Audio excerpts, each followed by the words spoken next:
still see lip marks on them. There's foam cups over here. Yeah, there's some in the white box.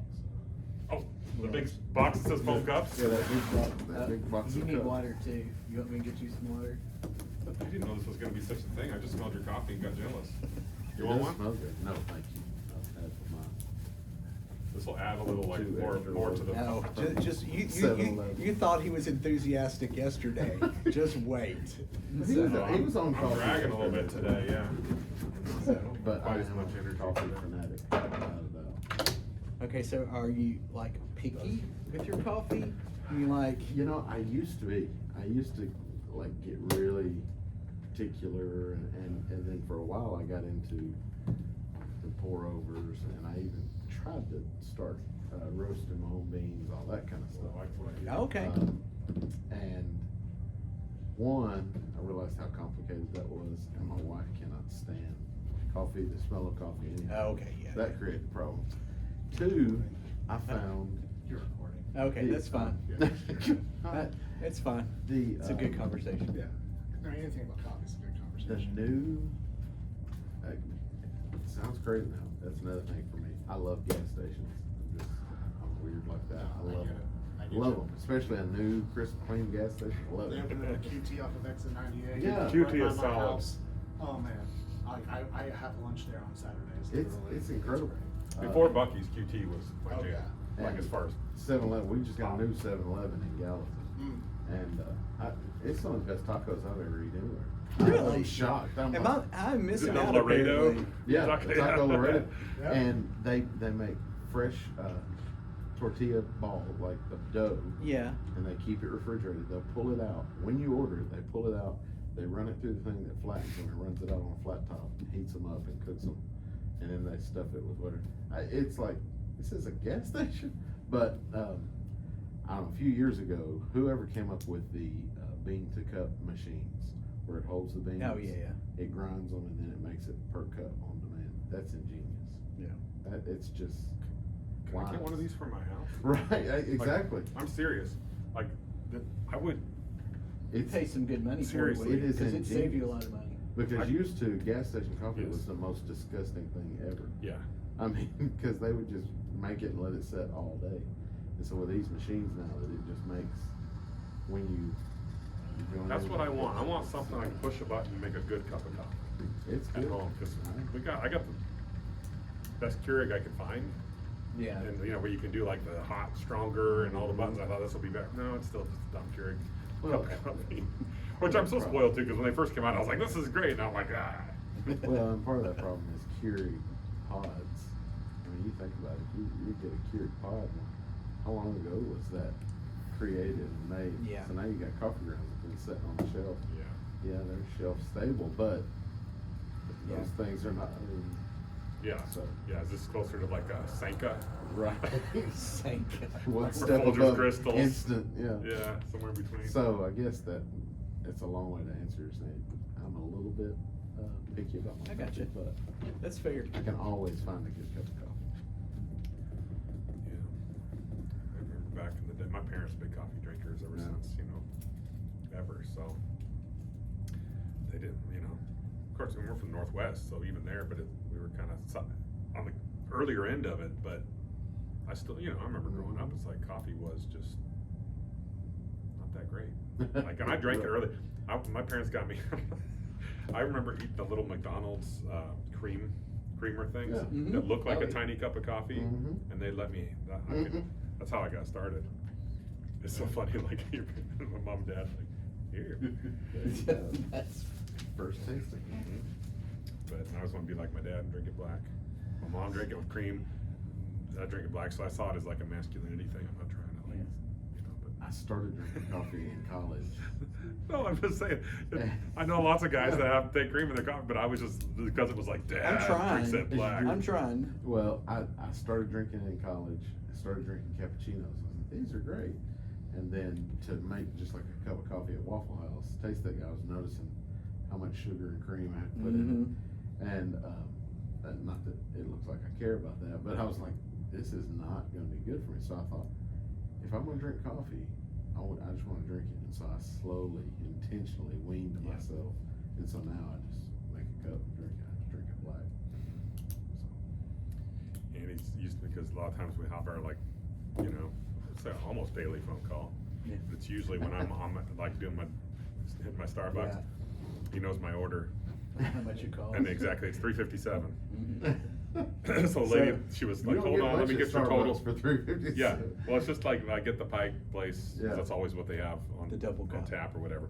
Venti double cup. Same. Yeah, because like Do not otherwise trust you these squeeze little it. cups. Yeah. Alright. Yeah, and especially when I'm taking it in and out of the car, you squeeze it to Mhm. get it out of the cup holder, and then it's everywhere.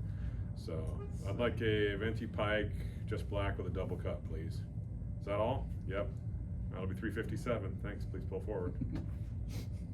So one time she was like, "Hannah, hold on, I'll have your total for an hour." And it took, she was taking a while. I was like, $3.57. Here, I mean, it's like, you're. Well, on his birthday, I was like sent him a Starbucks card for that exact amount. And so I was like, yeah, I tell I'm sure you would have that would have been appreciated. great, actually. You would have appreciated. I thought you said you did when you saw. No, I was like, no, no. "Oh, I missed that. That would have been awesome." Yeah, no. Oh, I would have loved the $3.57. Yeah. Congratulations. That's Too awesome.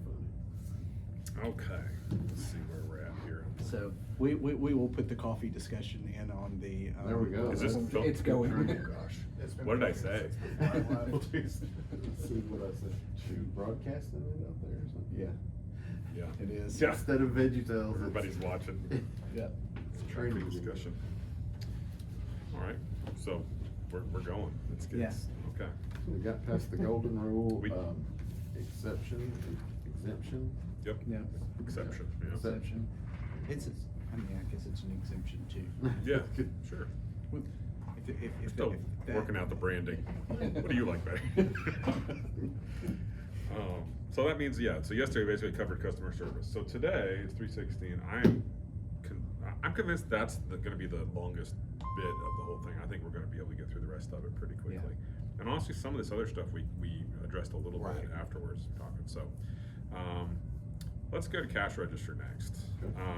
Now and you probably got a little last night, and you'll continue to get nuts and bolts on just how to ring up a sale. Anthology is the name of the point of sale software we use. Pretty straightforward. People generally pick it up pretty quick. But that's something too that we'll be building out even some of those details of how to ring a sale, how to do a refund. Just having that in our training. But for you, that'll be just the job shadow. Right. Watching people do it and kind of figure it out. And like I said, it's pretty intuitive, and you'll pick it up pretty quick. The things I want to cover here while we're talking are going to be mainly more the customer service side of the cash register, which starts for us like the importance of getting names and emails. That is like of first importance for us. Right.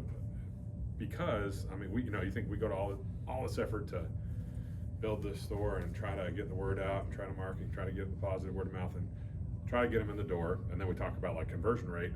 We hope that they actually buy something and that we're able to provide them the service they need, and that they're able to find something that they're looking for. So we make it all to that point. We'd hate to lose touch with them and lose the ability to communicate with them going forward, because it is hard in today's day and age more than ever. It's such a crowded marketplace I say marketplace just from a business retail standpoint of just, traditional kind of retail approach, but also just we're busy with so many different things in our lives. And, if we think of it just from a ministry spiritual aspect, I know I'm like this. There are certain times when I'm like, man, I'm listening to sermon podcasts more. I'm kind of listening. Then there's times when I'm listening to sports podcasts more or whatever. I just got to go through ebbs and flows of life where my attention is maybe more on something that, and I know this one's more edifying for me. This is more in line with what I'm here to do on earth, and being a better father and husband, and my relationship with God. And then I'm like, I just gotta get in phases and ways. You're like, how does this fit with getting names to the register? It does. That's the way I see it anyway, is that, we're all just wandering around, squirrel, this, that, and if we have that ability of communicating with people, when we do have sales, which isn't, that often, honestly, so you don't have to, people like, oh, are you gonna send me a bunch of emails? Very few. But generally, like our big Black Friday sale every year, that's the big one. We may have some other little smaller sale events that we do from time to time, we may, you know, decide to send a special coupon event. We may do something for, we're like, oh, our 10th anniversary is coming up this year. Do we want to do some big 10th anniversary thing? I don't know. But if we do, we're going to send it out on an email.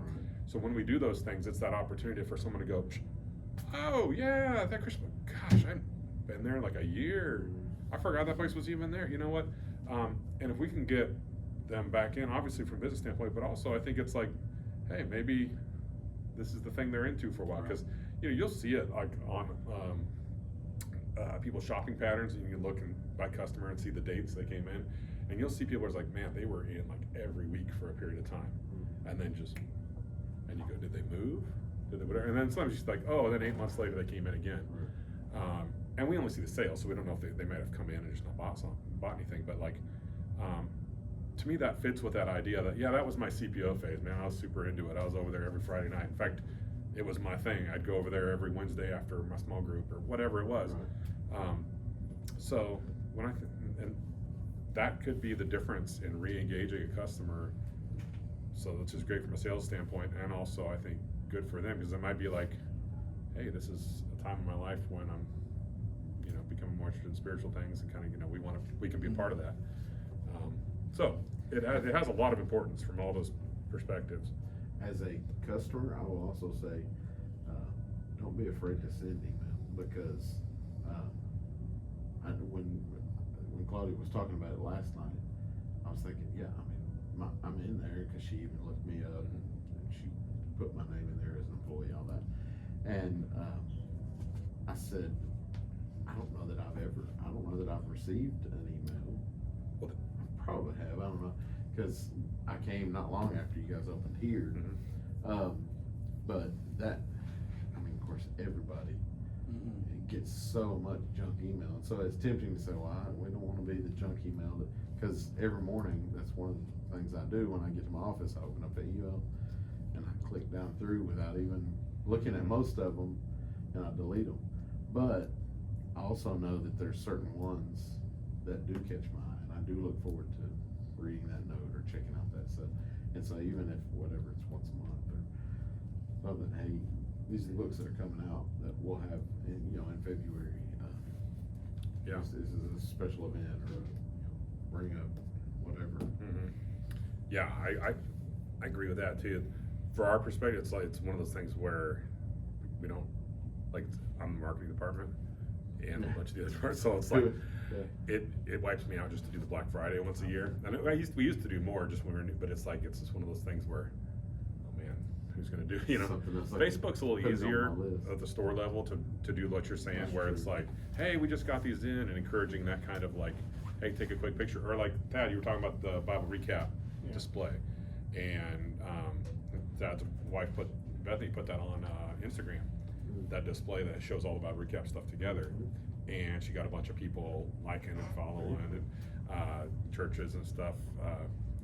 One of her friends actually accidentally liked it from the church account for Donaldson Fellowship. There you go. So it was like TDF Nashville or whatever. Like, I love this. It was like, you as a church love this. You didn't realize she was like on the thing. So Glad we're to like, hear that. hey, that's cool. But yeah, so that's a little easier. But even there, I've always been like, all right.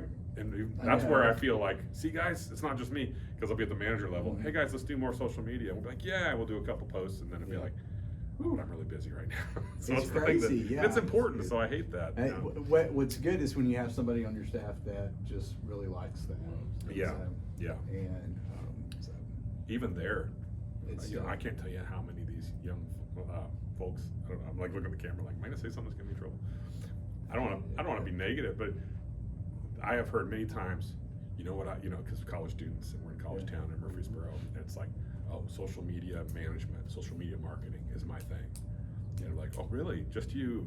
No, it's like, but it's like, it's just like it's like, you know, I get it.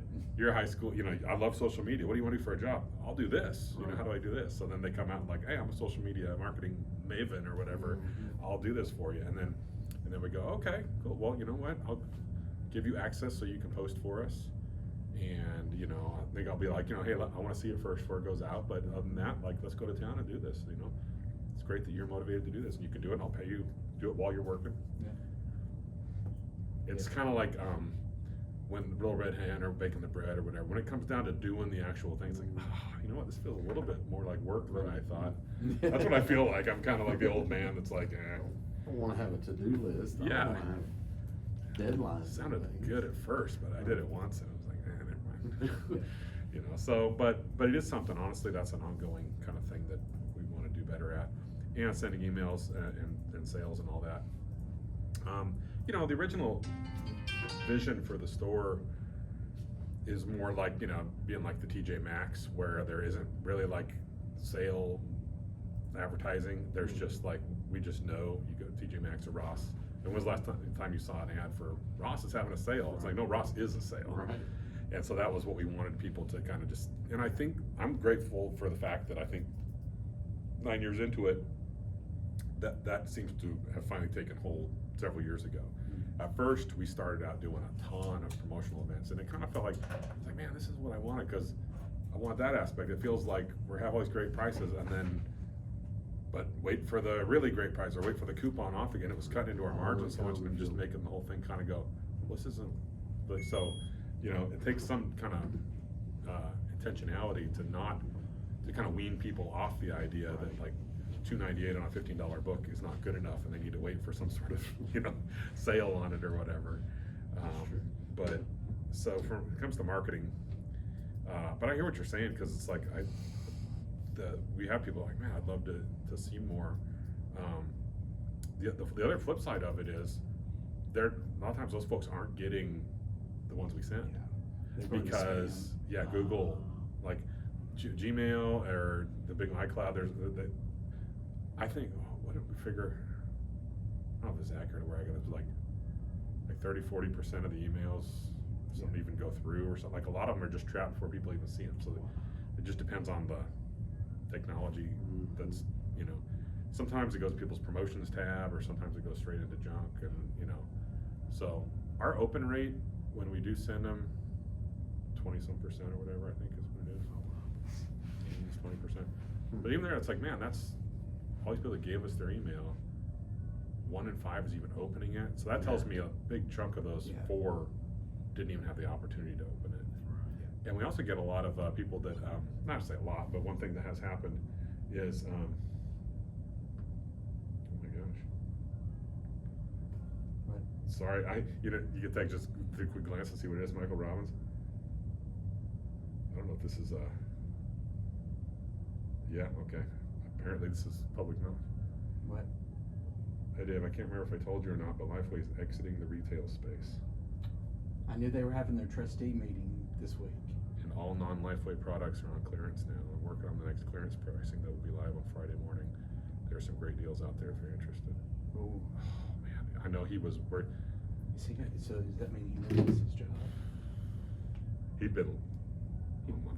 You mean- No. This will just be for you though. Yeah. I'll edit this. I know he'd been looking Okay. anyway, because they brought a new guy in who was like, why do we even have a website? And I remember Michael going, because we used to be a great So they're only nationwide gonna do, retailer, and you know, so they're only gonna do like Sunday school material and that's it? And their own Bible stuff. Just their own stuff. No third party, I think, was the deal. Because that was the guy going, why are we just selling all this stuff? Why don't we just sell our own stuff like all these other publishers do? Why? And it's like, because Lifeway is much more than just a publisher. We were a retailer since Exactly. 19, Huh. you know, Ah. you know, what is it, 19, remember those old newspapers you'd see in the Lifeway headquarters downtown used to have this really cool, like, kind of tour of antique memorabilia. You could, you know, Oh, really? they had their own library. It Oh, was yeah. crazy. My mom's best friend was over the library. Yeah. Yeah, and then, I mean, it had some, but do you remember, this was my favorite part, is you remember, like, growing up, you had all those pictures, like, when they would tell a Bible story, Yeah. that, and Like the they had photographs. they had the originals, like, framed, and like, and so you walk by and you go, I remember, like, my Wow. teacher doing that, and then they ended up, like, selling all of it, and some of it went to different churches and things like that, and so, but. Remember that Yeah. pew that would like, Mhm. they had it all set up. They had little vignettes. They had one in like the Frost building that was like J.M. Frost's Yeah. original office. he was the guy who started the Baptist Sunday School Mhm. Board, which became Lifeway in like Right. 1892. That building is where it was, and it's a historic registry building. It's one of those the big columns in the front, right? They were like, this is a recreation of Dr. Frost's office, and you know, his little desk and his little lamp, and they had it all. It was cool. They really put a lot of effort in. I have a brick And they- from that first building. Really? Yeah, I do. Wow. Yeah, cause they tore it down. Yeah. Yeah. Oh my goodness, we could sidetrack. Built an me Amazon on some- headquarters and a Hyatt Ooh, hotel. yeah, yeah. you start triggering me, I know. and so Mhm. with all the things, that's what that's I can see in your face when I'm like, just the dismissiveness of retail. It's like Yeah. that was the last piece. just like it feels like, I don't know, something that you helped create, Mm. and then someone just saying, hey, it's really not important. Yeah. You know, and that's how all of that has felt. You know, because and you know, and from your side of things, and you know, but I got to go to corporate for a lot of these initiatives and things that we did to try to revitalize all of that, and so anyway, so you know, it's another one of those, like, taking the knife and just like turning it a little bit more, and you know, and I always think, and he'll attest to this, I probably have taken it like really hard, but I always feel like I'm making progress in that, and then just Starting to like heal something, until you're starting to something heal else from it, and then you just, something else happens, and you just go, man, you know, Mm. yeah. Well, that's part of. I totally feel weird on this conversation on video, but I'm Yeah, like, yeah. I mean, that's part of why Exactly. why I started my own thing. It was almost like there was an attitude like, we have the corner on the market. We're the only ones that can do this Right. here, you know, and honestly, and when I did open it, they threw everything they could to try to. A little store in Murfreesboro, you got We 100. hated Dave. It was you got 180 stores in this one little store, Murfreesboro. You got to like snuff out of existence because he stepped out of line or whatever and didn't, you know. Yeah. That's what it was like.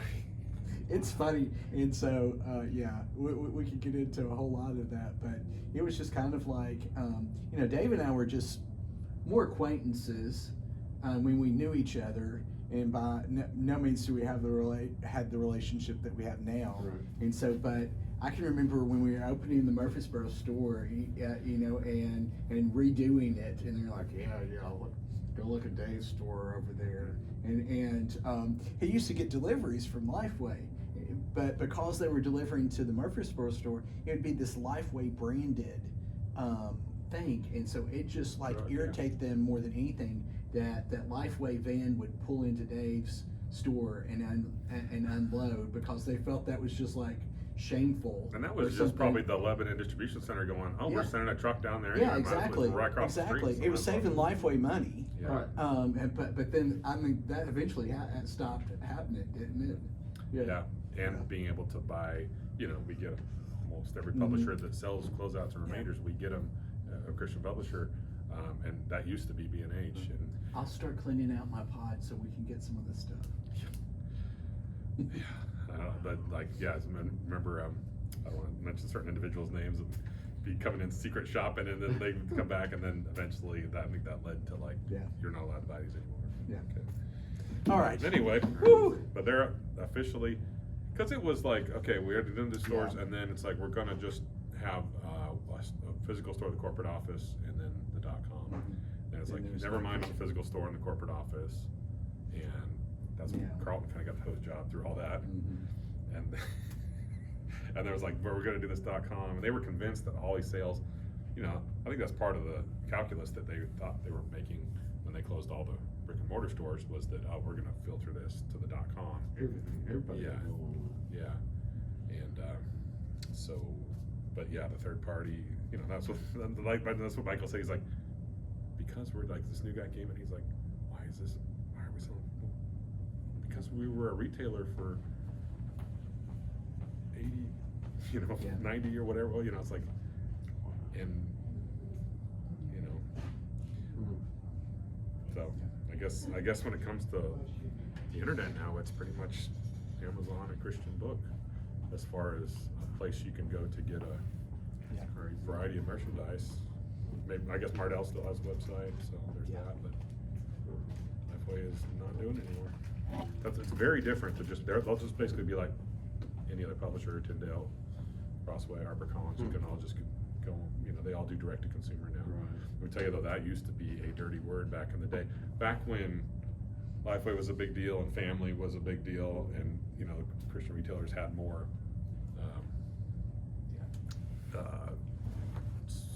sway, or you know, Clout. market, you know, the publisher, like if they ever tried to go around and market directly to customers, you know, the powers that be would sit down and have a meeting with the powers that be of the other publisher, and they'd go, okay, all right, now, you know, because that's what you still see with like grocery. I don't know if you've ever, this happens to me sometimes where I'm like, oh man, I love those, whatever, this frozen whatever we got at Costco. How can we go get some more of that? It's like, well, they don't have it at Costco anymore. So let me go on their website, and then you go and you want to buy it, but it says available at these fine retailers. You go, no, it's not. I was just there. Kroger doesn't have it. Walmart doesn't. You have the list, you know. But they do that because if they did sell direct, those fine retailers Right, yeah. go, whoa, whoa, whoa, nope. You know, you either get it this way or that way. But as the Christian retailers became less, you know, down to just the independents, they're left there like, oh, we're fine now. we're Now gonna sell we direct to can. the customer. So anyway, Wow. lots changed in 20 years. Yeah. All right. I feel like we should just cut all that. We Yeah. start with save all the, you can fast forward when you You get want on me- there and go, yeah, okay, yeah. here's the part where we're Okay. bloviating about the past. All right, so yeah, so the importance of getting names and emails. And so it is very important, but it can easily go two different directions depending on how you ask. That's what we found. Like there is a kind of script to follow that makes a huge difference. So, we don't have that, you know, written out here. That's something we need to kind of further develop on here, but On one of the registers up there, there's a little Okay. script. If I remember correctly, the first thing is, you know, have you shopped with us here before? Mhm. Have you been a customer here before? They say yes, then, if they say no, I think it said, well, would you like to receive coupons from us you know, as an email a Yep. couple times a year, a few times a year? If they say no to that, can I at least just get your name for future purchases and get to a return? yeah, that's pretty much it. Yeah, it sounds like Yeah. that's pretty dialed in with what we would want. So, because, and the reason we ask, we asked, would you like coupons and email, is you're starting with the why, and the why makes sense for you, and what the whole point of it would be. Do you want coupons and email? You know, either you do or you don't, but if you do, great, okay, well, let's get your email for that purpose. We found that like starting with email, hey, can I get your email? Why? I don't get everybody wants my information. No. Right. So it's like starting with, hey, would you like coupons? And then the email is just part of what we're doing Just to do the way the that thing. you're Yeah. getting, yeah. Makes all the difference in the world. And then the other thing is avoiding terms like system. Let's get you in the system. Mail list. Yeah, let's get you on our list. Let's get you on our, Yeah. well, there's a handful of others. Just Huh. program, system, all those kind of like impersonal, computery kind of language. Right. We've, you know, there were people, and again, just stuff we've learned over the years, and people would say that, well, let's get you get set up in our system. No, I don't want anybody's system. I don't want to give my email. I don't want to be in a system. I just really want to buy this thing. The one thing I might want is, hey, do you want to get coupons? Oh, okay. Yeah. Talk to me, or do you want to find out about our sales, or you know, whatever. Okay. That's and then that is, we're not like we're gonna get their email and go sell it to somebody else, or we're gonna Yeah. use it, try to sell We your don't credit get your card. phone number, we don't get your address, you know, and so, you know, it's very minimal information that we're asking from them. But we would like to be able to Yeah. continue, you know, to remind them we're here and have them back. So yeah, so that's pretty much it. But we found that, like, you know, following that path, even just at this store here, we were like, our percentage rate was pretty low. And I think that is a result of that, of like, hey, here's the Yeah. scripting, kind of just getting everybody on that. And all of a sudden, we saw a huge difference just from that. And then part of it was like, oh man, and then you think of all the ones we missed, especially at a new store. It's so important here in this first year or two when you're establishing. And then if people get set up and they don't have their email addresses in there, there's nothing that ever prompts us again, because if their name is in there but no email, and they would have given their email, like, we can't assume that it with us was just somebody that just wanted to, and it's like, well, no, we'll never get another chance to ask them, because, you know, that's something we've talked about, is like, I wonder if there's some way we could Yeah. have it prompt us, but you wouldn't wanna be asking somebody over and over if they did say no. But Right. it's only as good as the previous person that checked them out and how good they did, so that's why we just wanna emphasize, hey, as long as we're all doing the best we can, look, if the customer doesn't wanna do it, we don't wanna send it to them, we're cool, we're not high pressure about it, Right. we just wanna make sure that we're doing it the right way, so. I know some places, I'm trying to think where right off the top of my head, I think Big Lots maybe. But as part of their script, you know, you shopped with us before, like, yeah, I have. What email would it be under? So that's kind of their way to work That's good. around that. Yeah. And so you type the email, I'm sorry, it's not in here, what's your name? Oh, we don't have that email. Yeah, I don't know whether or not that gets, it feels like it gets a little cumbersome, Uh-huh. because a lot of times people's emails are a little bit longer, obviously, than their name. But yeah, or they're funny, it's like, it's a possibility. Pikachu lover 44. Yes. Listen, right. I'm not real comfortable with, you know, it's like, Look, it's like an old lady, you know. It's me standing there, Yeah. pretty princess, Yeah. 93. It was I don't think we have that. I don't think we have that one, yeah. Oh, man. Yeah, but you can see, like, man, that's probably gets them like 90%, Yeah. because, and I've been in some of those too, where you feel like you really have to interrupt the process in a way that's more uncomfortable to stop that Right. thing, and so I find like, yeah, but in some ways that almost, you don't wanna get tricky with it either, and be like, gotcha, zing, Mhm. you know.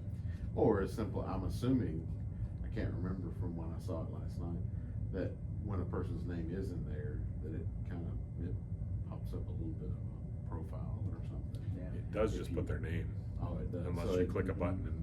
You have to Oh, hit and then edit. open up, gotcha. I would love that though. If we could figure out with Anthology how to make Yeah. them set some setting where it could pop up, or even some way where we could just do it based on the email. Mhm. Look it up based on email. Yeah. Problem, well, you know, especially not doing it from the very beginning, the person could be in there by Yeah. name, but not by email, and then you have two accounts, I mean, Yeah. that would be separate, but I guess when you looked up by name, you would see two. For us, it'd be, so I've shopped this before. Yeah, my name's Dave Tanner. All right, Dave Tanner. Boom. There it is.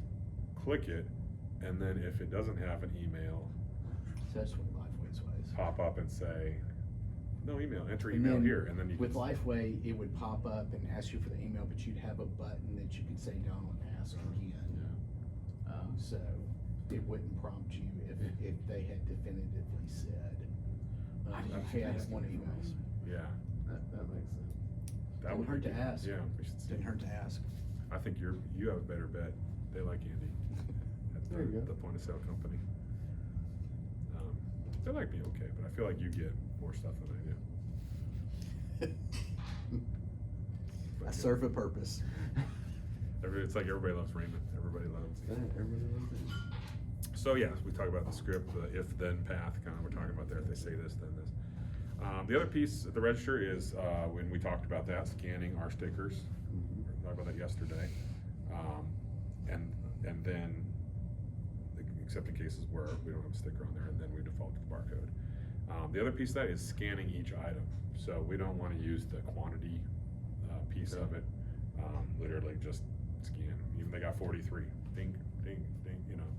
It's just, we want everybody getting that practice, because it's so easy to mess up, you know, when you're typing it in. like There's that. so much of our product that looks alike, Similar. but maybe under a different SKU.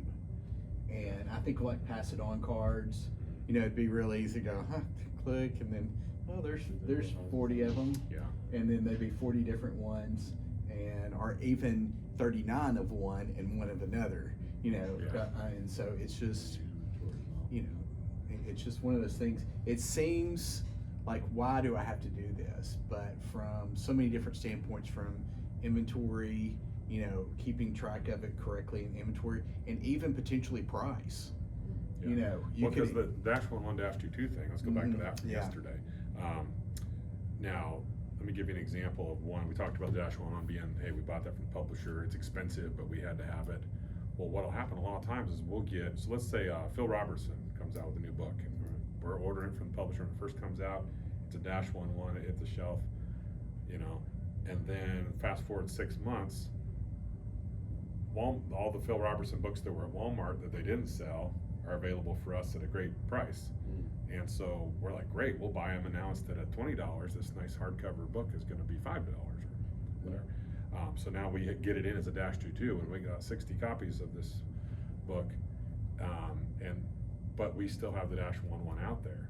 So when the new one comes in, what we go do is we pull the Dash 1 and we return it back to the publisher, because that's part of why they're so expensive, is those are returnable to the publisher, the Dash 1s. Dash 2s are not. They're just, we had to buy them, and it's ours now. So that expensive book, we can go get our money back. If we have 5 left on the shelf, it could be like, well, man, we paid $10 a piece for these. That's $50. Let's get that back. And so we have lists to go pull those returns, and that's just part of the process when we deal with these kids. And that's what you're looking at there, like that Gaylord right there. We'll open it up, and it might have 70 Phil Robertson books in it. So, but what I see sometimes going through the store is like, oh, there's a Dash 1. Why is that still out here? You know, $20 Phil Robertson book. We have a bunch of them over there for $5. So you know when you see a Dash 1 of something we have a Dash 2 of, the Dash 1 shouldn't be on the shelf. It should never be on the shelf. It should be like, when you see that, just kind of going, well, that didn't belong here, and you pull it. Because it was missed for a return. It should have been called for a return. Maybe we missed it, but more than likely, you know, it just was called and didn't happen. So, you know, because we never want a Dash 1 and Dash 2 on the shelf at the same time with 2 different prices. That just confuses people, makes them upset. I've heard people say, you know, they come up with, one lady over years ago at Murphy's Brush, she was like, I heard her talking to somebody else. Yeah, you got to go all the way in the back, because they hide the cheap ones in the back. We don't hide anything, and if there is 2 different prices, it's because somebody didn't pull the other one. Right. It just happened to be in that order, and you told yourself the story. But yeah, so in that case, but let's just say we had a bunch of Dash 1s, $20 Phil Robertson books that hadn't returned, and we had a couple of the $5 ones left in front of it, and somebody came up with a big stack and said, I want all these, and you see the top one and go, okay, dink, you got 8 of these. Well, no. Right. Those shouldn't have been out there, and that would be a case where like, well, aren't they all the same price? You know, it's better to not have to be in a position to explain it to a customer. That's why we'd rather just pull it, but It's hard for them to, Yeah. they're not gonna understand. yeah, but we It's all have the plenty of same book. times, you know, we have to say like, yeah, you know, hey, this is one, these are priced based on how we got them. So because we got this one cheaper, we passed along a lower price on these. You know, that's the best way to say it if you have to, because, you know, you start with kind of level setting, here's the normal price for this book, because we paid more for these. Then we came along and got this other deal. Well, rather than charge $20 for all of them, Right. we decided to pass along the savings on these. And so that's why these are cheaper, but these aren't. And then it kind of flips it around and you go, oh, that's your best chance of the person going, oh, okay, I get it. Yeah, because like we paid more for these than that price, but we wanted to pass along the good deal we got. Like, weren't you guys nice? That's great. But we only have 3 like this, so. But it's better to just be like, no, let's just get those back to the publisher. Yeah. Let them do it. Yeah. But yeah, so all that reasons to scan each item. Checks, we don't take personal checks, just like church organization checks. So churches and ministries we can do, but just had some rubber ones from time to time, and it's just not worth it in this day and age. Okay, well, that's anything else to say? Cash register? No, I think that covers most of it. Steve, you got any questions or thoughts on like cash register stuff you were wondering that we didn't address there? Just from past history, it seems like we have the 2 registers. It's not like whoever's working. This is my Yeah, job. you're not This is- assigned to teal or It's anything just like a- that, so. Gotcha. Yeah, and there's And I no can- login or anything. That's something we might come back and revisit at Yeah. some point. Just talk about that as far as manager overrides and having individual logins, and I think Anthology can do that. We just haven't done it up to this point. But Well, it probably would. Seems like that would be a response to an issue, you know, having Right. an issue with something missing, count not being right. something like that. yeah.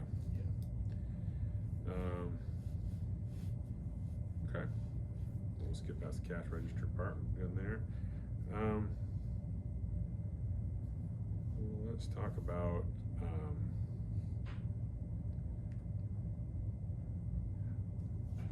this section under inventory management, this really, is more for managers. But it's just helpful to kind of know, I think maybe, just a brief of the, receiving, we get shipments from vendors coming in, either kind of the daily UPS, FedEx, individual, ground, a couple boxes here or there, or we may get a big truck, we're all like Pavlov's dog with the air brakes. Yeah. You go, oh, time for, yes, get some pallets, and so those come around back and we'll get the pallet jack and bring them in and stuff, and obviously we got lots of them right now.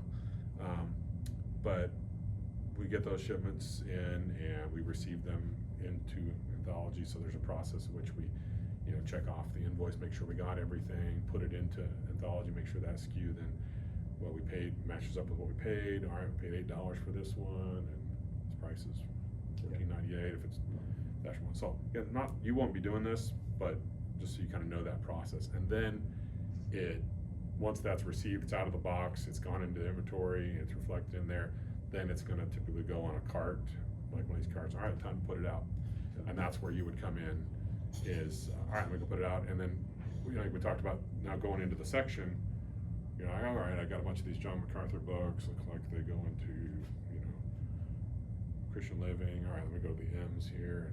And then you might go, oh man, it's packed, I can't get anything in there. And that's what we talked about yesterday. You go like, all right, well, I'm not just looking in the M's to see if there's space, because this would be good to have in our training. Right, exactly. Like, Some visuals. it always fits. There is always room, and kind of explain. Well, we could do a little reenactment, like, how could there always be room? It's like, well, Let I'm me glad show you you. asked. Let me explain. There, even if the thing is totally packed and you go, you could not fit a book anywhere in the shelf. The room is made by finding what do we have the most of in the section. Because you might go to, You got this much of one book. yeah, let's say, I'm trying to think of an author. Somebody have like stuff off the top of my head. I know when we were out there yesterday looking at even in those devotionals, like there was a whole bunch of like the Right. Lisa Turkers. Yeah. And that's, So- intentional, where we expand these sections so we could fill them up with what we have. But if the time comes now where, let's say we start going through a bunch of these shipments, and bit by bit, we're going, well, that's when it's like, all right, well, your time in the sun was up, you don't get 2 shelves anymore, just run, or, Yeah. and you start with kind of the one that's maybe hogging a little much more of the space than the other. But if the one that's hogging the space, so let's say you get that John MacArthur example, you go, I wanna get that in here with the other MacArthur books, but man, it's tight as can be. But, I like things like Ed Young. Ed Young has a book, and we got it for $1, so we got 100 of them, and he's just hogging all these shelves over in the Y. Well, it doesn't, that's where it's like, all right, we gotta take those out. I made my space, and then, yeah, and you're kind of having to rework the shelves you go, yeah, because it's like, well, this one didn't, but you get to where it's like almost second nature,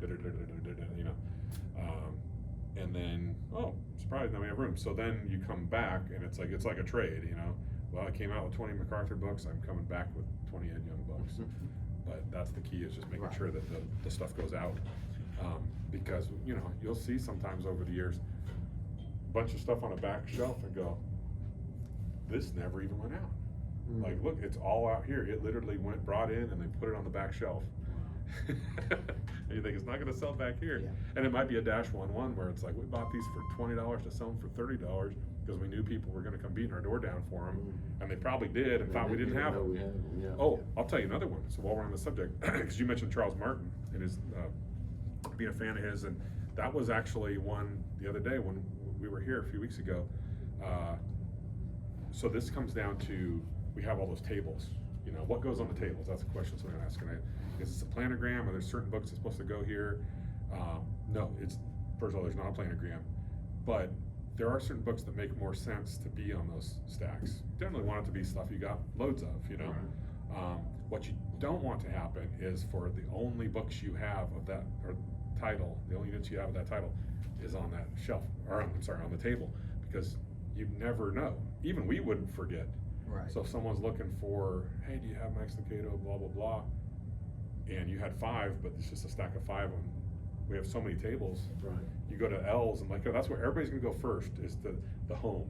Yeah. And so the home has to be the most well-stocked, well-appointed, Mhm. and then anything else is secondary, is extra, yeah. The abundance. Yeah, but the home is also the thing that's gonna sell the first, especially in a hot title. So you get a hot new book from an author and it's like, Right. man, I'm constantly having to replenish the home. And if it doesn't get replenished, that's where that can happen. And then all you have is on the stacks and then it starts to sell out. So case in point, that Charles Martin, we only had one of his new hardcover title, fiction title, and it was just sitting there on a stack. And I saw that, you know, because it also stands out because it's -1 it's like 1998 or whatever. You know, everything else around it's 398, 598. So and it was one. So I'm like, this book doesn't seem like it was a table book. And let's go over to contemporary fiction where it should go. And we went, nope, there's none over here. This is the only one we have. We had one other Charles Martin book next to it, and we filed it right there. But I thought, how many people might have come in? Gee, I wonder if they have it. Nope. Because there are a lot of us that like wouldn't ask. You just would say, Right. well, it's not here. They don't have it, Yeah, Yeah. you know. Especially somebody like him that, you know, nowhere carries a ton of his books. Mhm. It's a pretty, but I'm glad they did that because I bought that one. Yeah, It's in okay. my bag now. Hey, there you go. When you said that, I Almost immediately done thought, one. I was like, maybe I'll buy that one. It'll be there now, hopefully. I did. Yeah, so just something to think about. But otherwise, the only other thing on those tables is you'll notice there's room for like 3 kind of full-size books, like and there's not quite room for a fourth full-size book without hanging over the edge of the table too much. And so 3 full-size and 1 small row, and to keep it looking clean. So again, that's kind of that Rubik's Cube where we don't want the small, large. It's like, here's 1 small row all the way across. You want it pretty level, right? Yeah, Across yeah. the table too. No. We've got kind of, do we have a stick at Jackson that we We have a use? stick Yeah. at Jackson that shows this is the range that you want it in. And so like this little part right here is the optimal thing. You don't want to go below it. You don't want to go above it. And so just kind of stick it. And it's really good because, you know, a lot of times if you have like a table that's low and everything, you don't really know how high you want to do it. And so if you have something that measures that, maybe we need to gift that to the other stores. Great idea. And when we don't have a planogram for these things, it actually makes it, keeping it refilled in the higher level more important, because like we're talking about those front tables, we did the devotional stacked up, and then we had taken a picture when we first did, Katie came and redid that table, we took a picture because it looked so good. So then I was noticing, man, it's been chopped over. I went and looked at the original picture.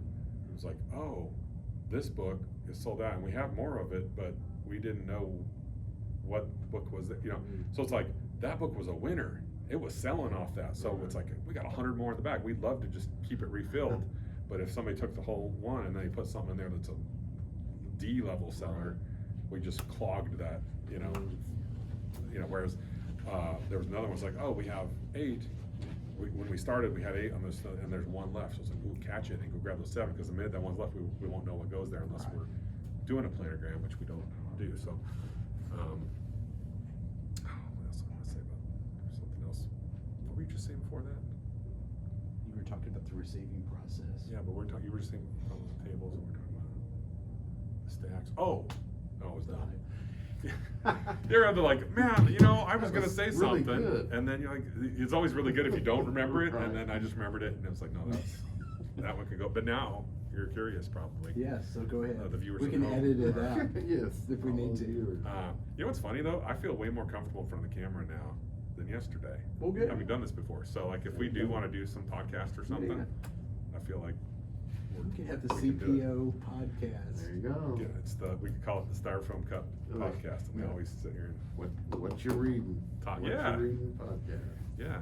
Honestly, a Christian bookstore lover, that would be something.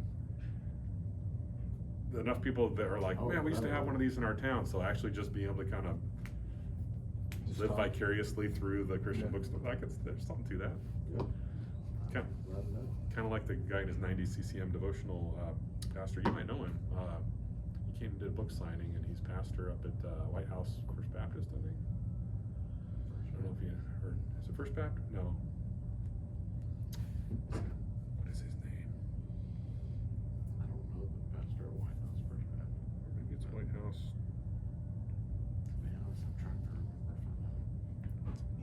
it Main was. Whitehouse, Whitehouse, yeah, anybody Whitehouse pasture. whatsoever. Ashley Mofield. Okay, yeah, but who's this guy?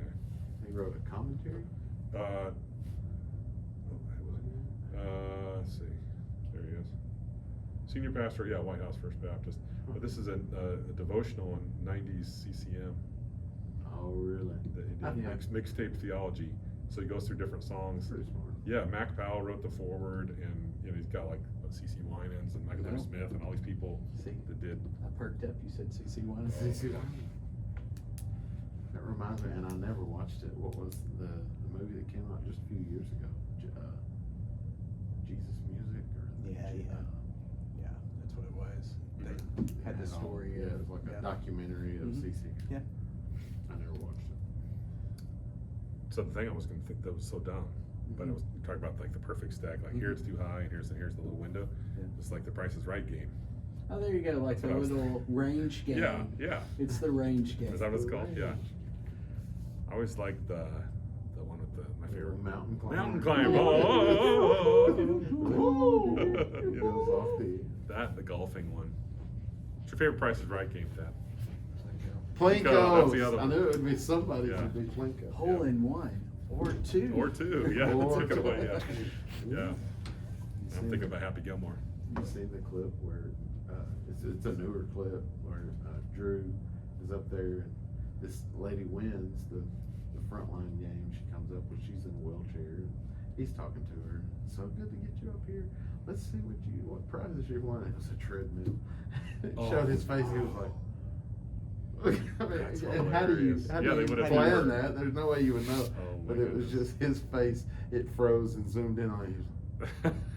Oh, that's horrible. Maybe you know What a somebody. treadmill. You know, someone backstage is like freaking out at the Yeah. door, and they're going, "Don't Yeah, open not the the door! treadmill, Don't open not the the door!" tre- yeah. Just change it, change it. All right, so that takes us through, where were we, actually? Oh, stacks, yeah, okay. Yeah. Yeah, we talked about product going out, so, the other thing is when they're receiving, we might get damaged or defective, and we deal with that, go back to the publisher and get a credit or a replacement. But again, that's stuff that they're handling. You really will come into the picture when the card books is ready to go out. So the receiving's done by the manager or when Andy's in town, some of the, and then they put them on the cards once they're ready to, Yeah. to go out. Yeah, I mean, you could be pulled to like sticker books and things Yeah, like that. right. The other thing I'd say about damage and defectives is like sometimes you'll find something on the sales floor that's damaged, or somebody will return something that's damaged, and that needs to be handled by the manager. Okay. And so I'm sure we need to have a place that they can put those things. Don't want to necessarily have like a big old stack behind the register or anything Yeah. like that. That would be something that, hey, this Bible cover broke, or you know, you were picking up this book, you know, for a customer and you saw that it was damaged or something like that. Would Back cover. yeah, was torn. yeah. So Yeah. we Dave ideally we damaged want one to catch yesterday those on while the we were- front end. Mhm. Yeah, ideally we want to catch it on the Yeah. front end, but sometimes it happens on the sales floor. Yeah. Or Dave damaged one yesterday. Oh, Dropped a devotional on it. Yep. Bent the corner. Yeah. Not bad. But I was like, it's $3.99, and that was a good example. It's Dash U 2, it's $3.98. I was like, this is fine. And it wasn't. It First- didn't Yeah. damage it.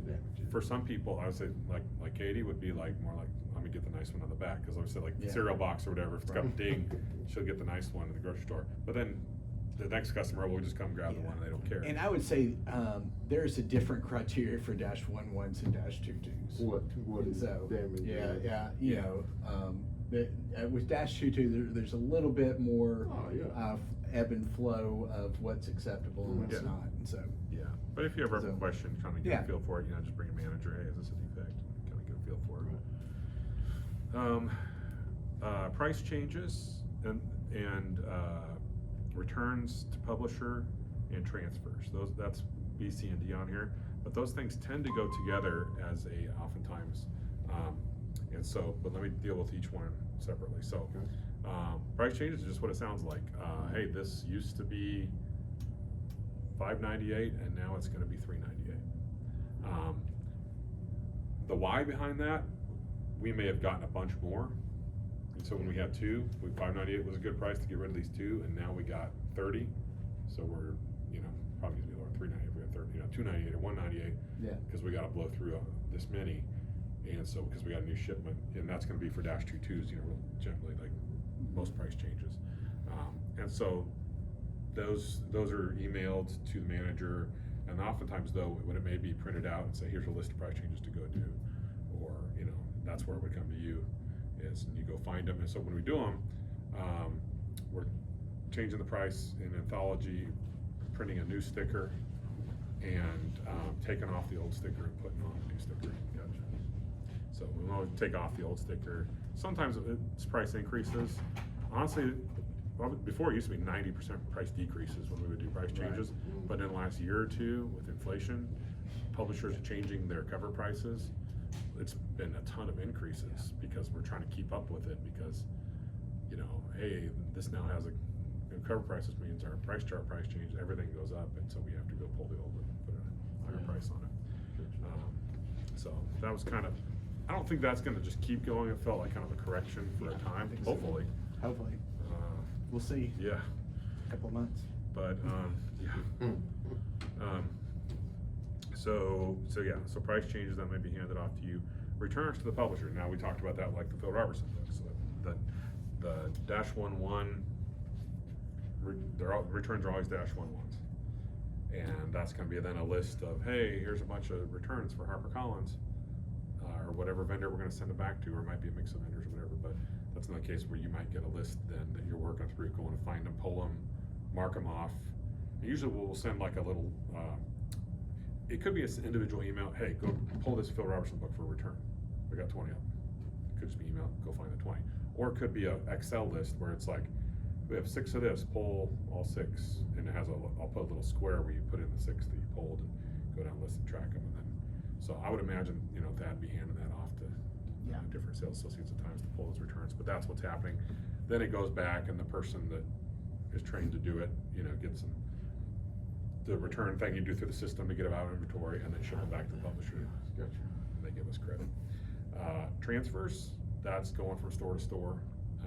So it's another thing where all these are basically, you have to go find the books and do something to them.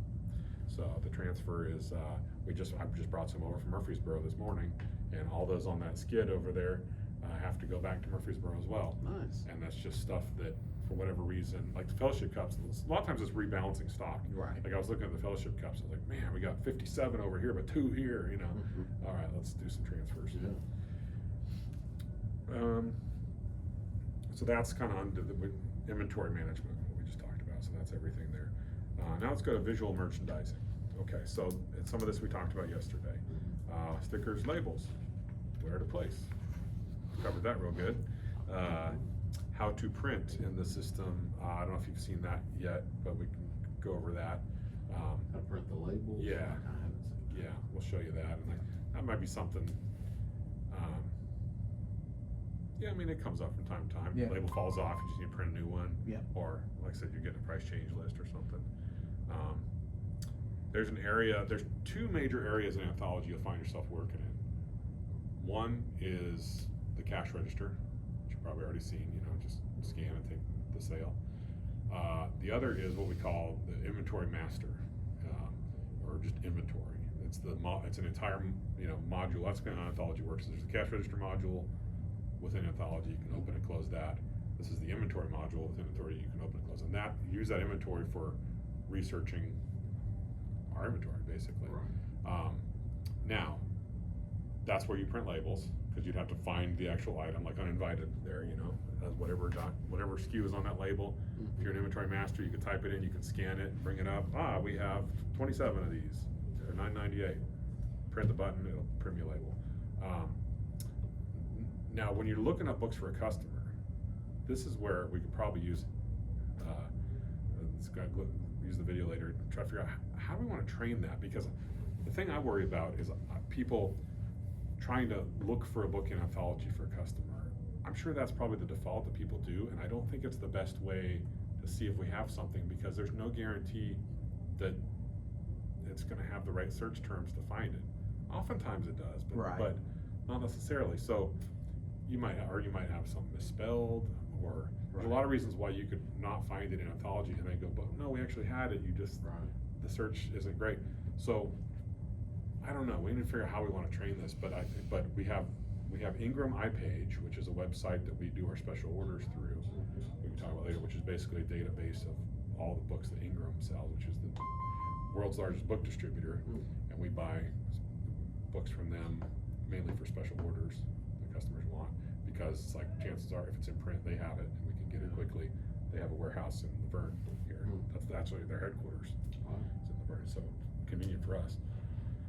So iPage you can do some research there, we do it anyway when we're looking for Right. special orders. You can also just use Google, Mhm. you can use Amazon, christianbook.com. All of those are resources for finding something, because sometimes it's hard. People might be like, do you have a,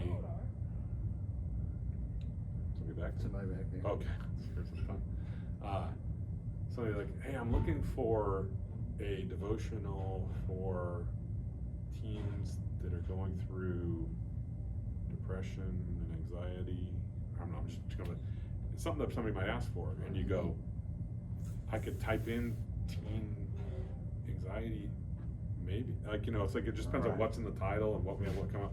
But where I might go, if somebody was asking me that, I didn't know of a title off the top of my head, I might go to christianbook.com. Now, I don't want them looking at it, because it's a competitor and they're gonna have the pricing up there, whatever. Right. But I might go on there and type in teen depression, anxiety, and see some titles that come up at the top. One, I'd be like, oh, I saw that, I know we have that Right. book.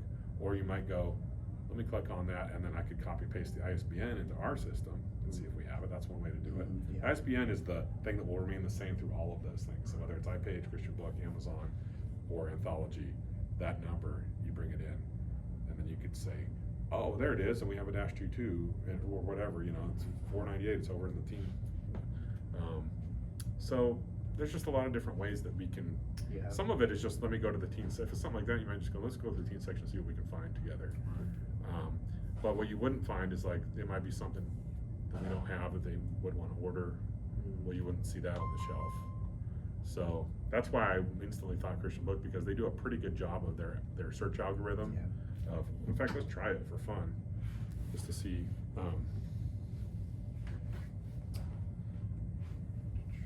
phone is so slow because I have like 500 Safari tabs open, and I think that's the limit, so it takes forever for it to. I get to that place sometimes, just like you have all these tabs, you're like, I'm gonna go back and use that, so I don't wanna close it, so I'll just open another one. Someday I'm gonna go through all those and be like, Right. oh, yeah, that's awesome, that's why I wanted to keep that, but it's like, when am I gonna do that? That concert happened 3 months ago. Yeah. Okay, so we're on Christian Books, so I'm just gonna type in teen depression, anxiety, AMC. Okay, and the way their search does, they even give it to you up front Yeah. there, but that should be the top book that comes up when I hit go here, yeah. So, I know we've had that book before, I don't know if we have it now. There's a Barber book, this one's not out yet, this product will be released on May 1st, but, you know, you might look at that and just, you know, and then the top few thing, if you see something that looks interesting, generally it's gonna be in a very specific topic like that, there's not many books on the subject, so you might just be looking at the top and just check. That's one thing to do, like, again, I don't know if we Yeah. wanna train that, or if that's too in the weeds or whatever, but we wanna do what we can to try to find what people are looking for, not just be Well, like, and- I don't know. I mean, folks are coming into a bookstore, so the best plan of action could be, I'll tell you what, let me show you where our teen section is. Mhm. We've got a lot of different topics. Take a look through that, see what you can find. While you're looking through that, Mhm. I'm gonna go see and look up something, so they're not standing there watching you typing into. Use that. That's good, yeah, that'd be a really good way to train that, is then, and then gives you a second to catch your breath, Mhm. and kinda, you know, I'm on the job for you here. Right. Cause it's always nerve-wracking when somebody's standing there watching Yeah. you. Right. Yeah, Not to mention, you're looking into a web page and the way the stores, they're like, They might "Let me look around just the corner. Look around. Mm. ooh, No, $10.99, you're like, oh, don't- no, no. Yeah, Yeah. well, and the other thing too is like, you can then come back with a solution, so let's say you look at that book and then you go, oh, we don't have any, okay, well, let me check iPage, okay, we could special order it, okay. Now I've got a solution for them, at least, well, let me check the second book. You know, you might just do that with a couple books. We don't have that one either, but iPage, we can't order that one. Well, what I'm gonna do is recommend that first one. Or let's say you could order the second one, you go like, I'll give them two options here. Hey, I found something we could special order for you. A lot of times people will do it, but if they won't, even if they don't, they're really appreciative that, oh, They put that in. yeah, you went to the effort. Right. Or they're over there looking and They they say, found- you know what, I'm gonna buy this $20 book and you're Yeah, showing them a $5 book. yeah, it's gonna be, whatever. yeah, So- or it could be something that may, I wouldn't have even thought to, Mhm. yeah, so, yeah, that's the way to do it right there. I think there's kind of a template in that. There is. There is. See, I'm so glad we're doing this, this is helpful. Okay, so, talk about sticker, how did we get there from stickers and labels? Printing labels, oh, inventory Yeah, master. inventory Yeah. master. Traffic, there we go. Printing cool. labels. Okay, we have to figure out where you wanna slide all that into Yeah. the outline, but, and then we have two types of labels that price labels we put on items. So, obviously, there's the one that we keep talking Let's see about. if I can grab There's another one which is a little small square, you might have seen on some of the gift items. And so, we use that one, on gift items where we don't wanna have this giant sticker. It feels kinda, some Right. gift items, we still use the big stickers on. But we just found that those were a little little less obtrusive, and especially on small items. Mhm. Some items like aren't big enough to we can put the sticker. So I think Andy's trying to find one right now, but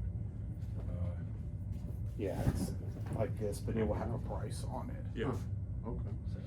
And it would just have a price, seems like. Yeah. Mhm, Yes. And those are in cases. There are a lot of gift items that actually have the price on the item already, Mhm. and then so in that case, it may just not need that. You know, sometimes it might have a price, but it ends in a 99, and we always end ours in a 98, so we might have still have ours on it. But Yeah. those are the two different types of labels we use, but mainly the book labels, the book and Bible labels. Because like I say, we'll even use those on some of the gift items, like we use them on Bible covers. Right. Bookshelves, we talked about, so spine out versus face out, what those mean. The importance of the face out as it relates to both seeing the price in the Dash 2.2 in our discount world, attracting attention to the price, but also seeing the cover versus Right. the spine. That I keep doing this for them. Well, and sometimes, if you, depending on what section you're in, from the title, you really can't tell what it's about, but the Sure. cover sometimes Mhm. gives you a little bit more. And I know there's been several times I've been in a bookstore where, I totally picked up a book because of the cover. Because of the cover. So- Didn't know the author, didn't know, yeah, Yeah, I was just thinking, that versus that. right. Some. Well, there's a reason they designed them, Right. put such a. They spend a lot of money. I always imagine the graphic designer standing next to me and going, I worked so much effort, especially when they're lined up and it's like, you have all these spines. You have 7 spines, or you could have this. Do you know how much I worked on this? Right. Show me the.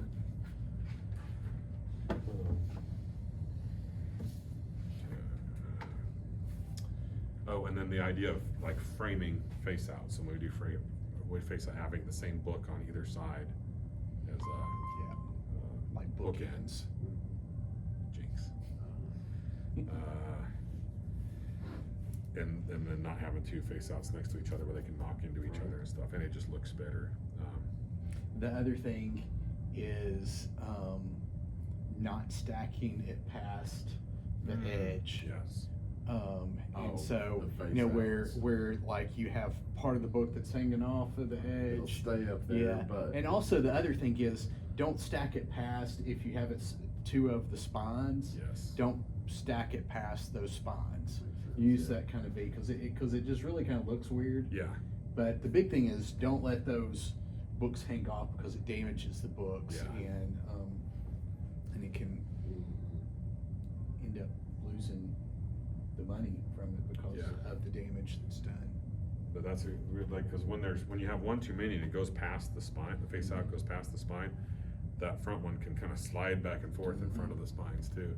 Not only does it Yeah. not look as good, but it can slide, Mhm. and it just always, it looks so clean when it's flush and nice. Even if you don't have enough.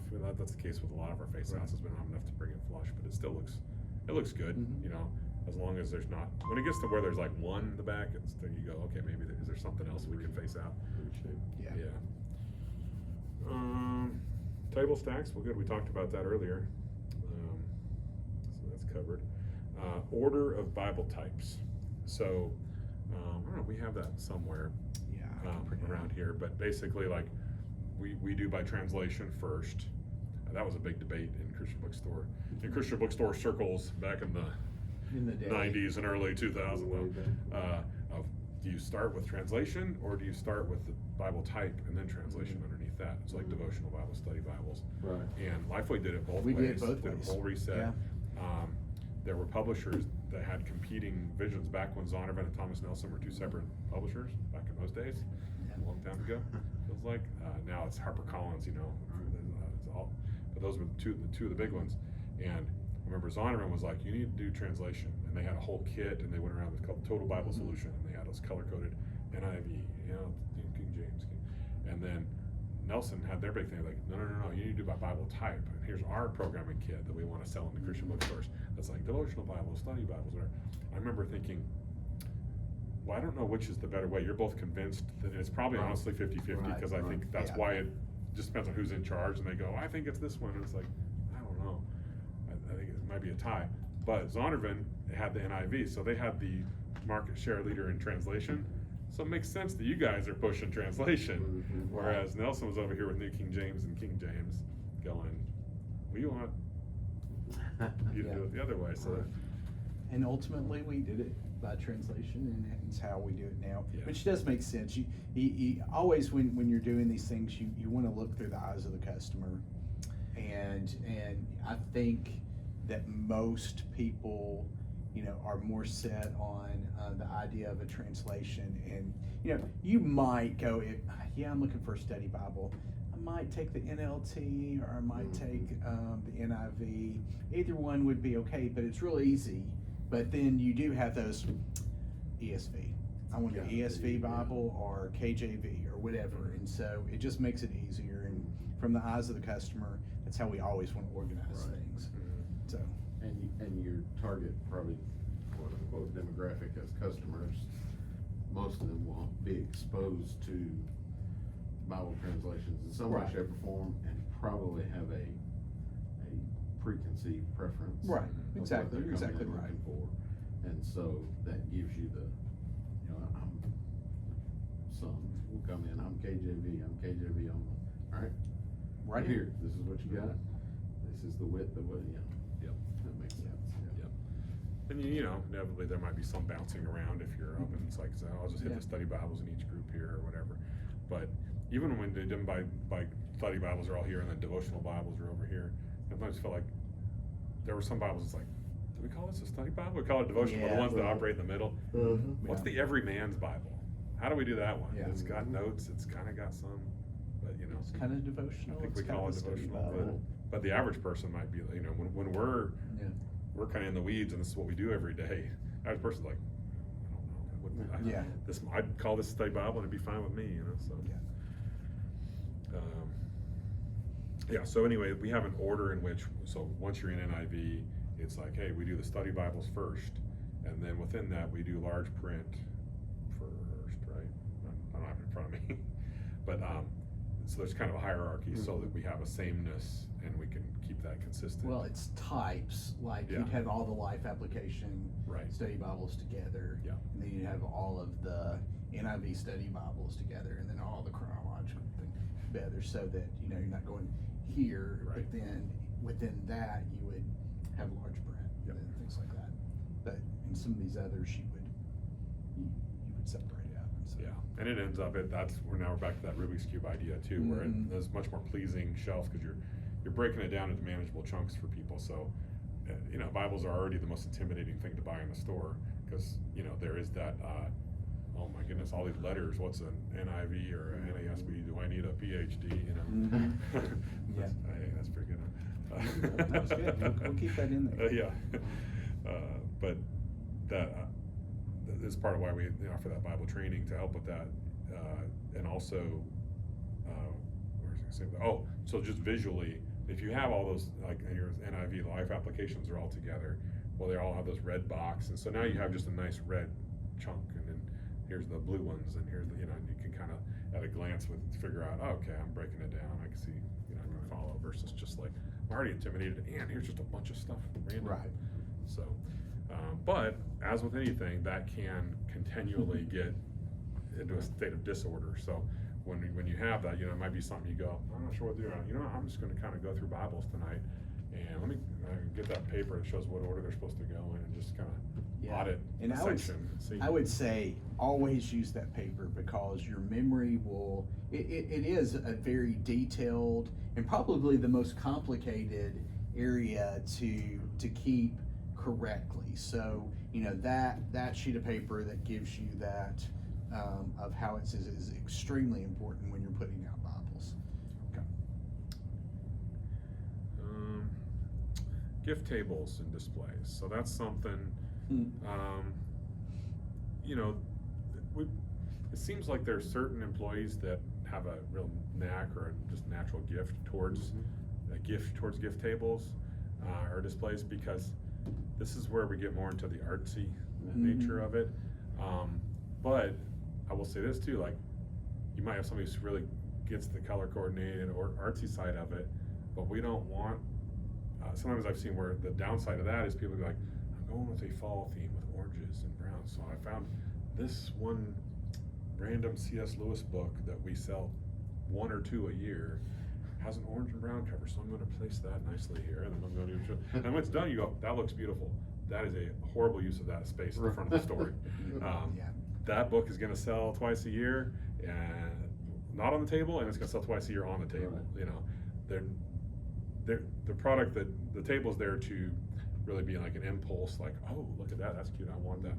And so I'm not really, Katie's so good at this. She's really got a great knack for it. We've had employees, and we do now, but I think about like Emily at the Jackson store was so gifted in that. But a lot of it is color coordination. Like if you look at that devotional table up front, the Jenny Allen made for this devotional was kind of chosen as the anchor centerpiece, and that started with we're going, hey, we have a lot of these, and it's devotional season, a lot of them in the back. So it's like, oh, let's do some nice big stacks. But it has a lot of different colors in it, like a lavender and an orange, and so they were like, oh, okay, then we have a lot of these other little cute Barber devotionals that we can kind of. She pulled the right ones. It's like, oh, the colors, and when you do it right, you go, this looks like it was all supposed to go together. Right. But when you're picking stuff that by its nature is a more impulse kind of driven thing, and oftentimes too, you can be like, here's a really attractive, and you're mixing gifts and books, too. That's the thing. It's like when I talk about like gift books, and then you can mix. So gift items, you might be like, man, this is a really trendy. Like we have our Caruso, their version of like those Stanley 40-ounce straw cups that are all the rage, So and they're cute, and they have like scripture on them. And the ladies see them, and go, oh, I love that. It's like a Christian Stanley cup or whatever. And but they're like $35 or $40 or whatever they are. So. That's not everybody's price range, but you create a nice display with those, and then you have like some little $2.98 gift books around it. I think there's something to where it's like the whole thing kind of gets you going. This is kind of the fun of like merchandising and how you can kind of, the psychological aspect of it is, I can't afford that, but I can't afford this. It's like a piece of the thing I liked, Right. And so there's kind of like something for everybody on the display, and but if it was just a mishmash, it wouldn't draw you into the first place. So, kind of drawing people in and then going, all right, there's something for everybody here, price-wise. And, so, and big stacks, full tables, that's a big thing. I always have to say, like, a whole stack of High Watch and Fly, like when it comes to, we don't want that kind of boutique-y or that's a nice way to put it, garage sale would be another way where it's like, I got just one of each item, just kind of, like here, there you go. Shop away, One, you don't want to see table underneath it. Yeah. You don't want to see ugly table. You want, all that space full, and then you want a, nice stack of these and a bunch of these, arranged nicely. So that's one thing that because we do have so much volume, all these things, there are some retail places like I just don't have enough of one thing to make a nice looking display, so that makes it harder.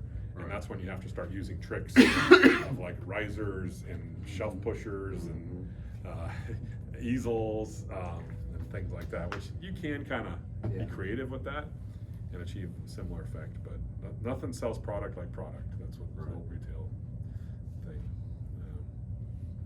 So yeah, gift tables. So that's something that, you know, I guess it just kind of like, as people kind of develop a knack for certain things, like you might find, hey, maybe, you know, you're really good at it. Or you might find like, hey, don't I'm not the person to do that. You just kind of get in, try, and you may find there's an untapped, you know, talent there. That's definitely the case with Katie. It was like, she didn't, you know, work retail, or, you know, she's a science major, you know, but all of a sudden she starts making these displays. I'm like, you like know this is really good, you know. And it's the same way with all our staff members, so we won't know until we get out and do it. But I would say everybody's kind of got their favorite things to gravitate to, and that's cool, you know. You want to be like, hey, the whole store is my responsibility, so it's not, you know, but within that you might find like, hey, you know what, one, I find this always has a need, and I kind of like doing it, so I'm kind of Bible guy or whatever it is that you find, and I think that's cool when that can happen. People kind of adopt certain sections, or kids section is my thing, or whatever. All right, here we go. Our constant goal. So this is the overriding way we're thinking about merchandising and getting and product out, is get everything out of the back and onto the sales floor. And I say that and I go, oh, look at all this stuff we have in the back. Why isn't it on the sales floor? And I kind of go, yeah, why isn't it actually? We need to constantly be asking ourselves that, and kind of going through each section. Is prayer totally full? Because why aren't those books of prophecy? You know, could we take a few more of them? Like, until everything out there is completely packed and it just couldn't take anymore. I'm like, get it out. You know, let's keep pushing it. Yeah, those T-shirts. Do they not have a cubby? Is that extra beyond what was in the cubby? Because if we don't all have that mentality, it's kind of that somebody else will do it thing. But it's the same idea of like, I guess this is fine. It's like, no, it's not. If you start with the idea that none of this is fine, and then you just go through until you get to the point where you're like, okay, I can certify that I have exhausted every opportunity for what's back here. But as soon as you say that today, I come back a week later and go, a bunch of stuff sold, there's new. So just always having that, because if we don't, I'm convinced stuff just sits and sits and sits, and you go, that's not out there, hasn't been out there. You know, and we might get lucky enough to like run a report and be able to figure that out, but then, you know, that depends on time for us to do that. So, you know, the best way is just to always just be checking and, you know, on books that you go, wow, there's a bunch of these. Go out, take it out there, see if you got it. And so, and even if you go, like I'm looking over the Prophecy on the top shelf, there's two, I think those are both David Jeremiah books, his newest one and the one before, World of the End, A Great Disappearance. Well, maybe we go out to Prophecy right now and it's just totally packed, and there's plenty of both, and we go, okay, that makes sense. But we could go out there and see, there's a ton of each of those out there already, but it's still kind of loose and there's some room. Well, there's a ton, how about some more? Yeah. You know, it's like you see in devotionals where you go, oh man, there's 2 or 3 shelves of the same thing. That's fine. yeah. You know, I'd much rather just have everything be nice and clean and full, and have Well, lots of what we have. And the deal is, the way that the retail mind works is that if you see a lot of something, that you go, okay, well, there's a reason why they have a lot of something. So I need to look at that. I need to get that, and so, you know, you're probably gonna sell more of those because, you know, you're saying I've devoted this much space to it, so it must be important. It's a lot like And so- reason you have bestseller, Yeah, exactly. or new release end caps. You know, that takes me back to my CD days, but those were just like the go-to, the CD section, or, you know, Yeah. First place you went. yeah, Right. bestseller.